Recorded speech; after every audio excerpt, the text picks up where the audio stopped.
Back now at 7:43, Americans now use their cell phones to text more than call. But if you're in an emergency, texting may not help. NBC's Tom Costello is at Gallaudet University for the Deaf just across town here in Washington. Tom, good morning to you. Hi, Savannah. Good morning to you. You know, on this campus, which is mostly for the deaf students, almost everybody texts. It's a vital communication tool. And if somebody here texted 911 for help, the chances are the text would go unanswered. And it's not just here. Across much of the country, if you text 911, the help probably isn't coming.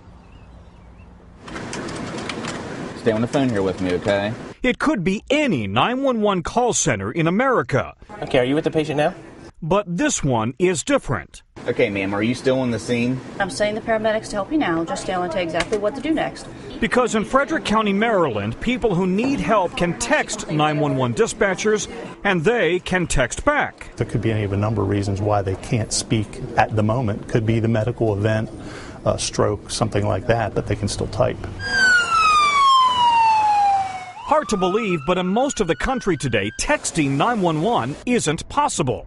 In the last 3 months, more than 13,000 texts have been transmitted to 911, but most were never received. Very few 911 centers are equipped to accept them. But Frederick County is also the home of the Maryland School for the Deaf, and the need seemed obvious. Especially when it comes to an emergency, time is so important, and we didn't have that access ever.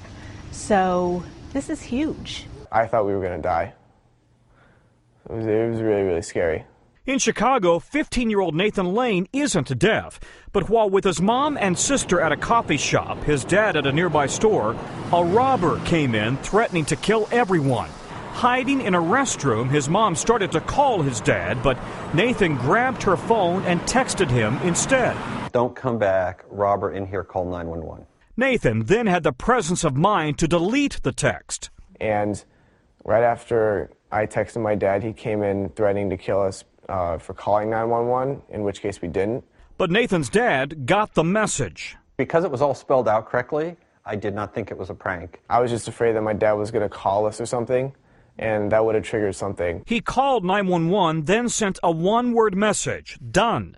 By the time he got back to the coffee shop, the police were there. Everyone okay. Hey, I'm hungry.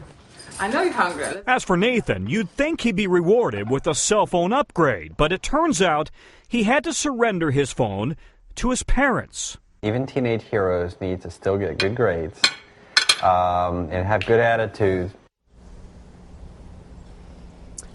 Even teenage heroes have to have good grades.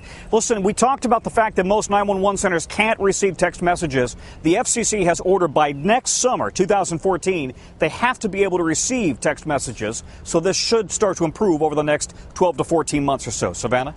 All right, Tom Costello across the street in Washington. Thank you very much.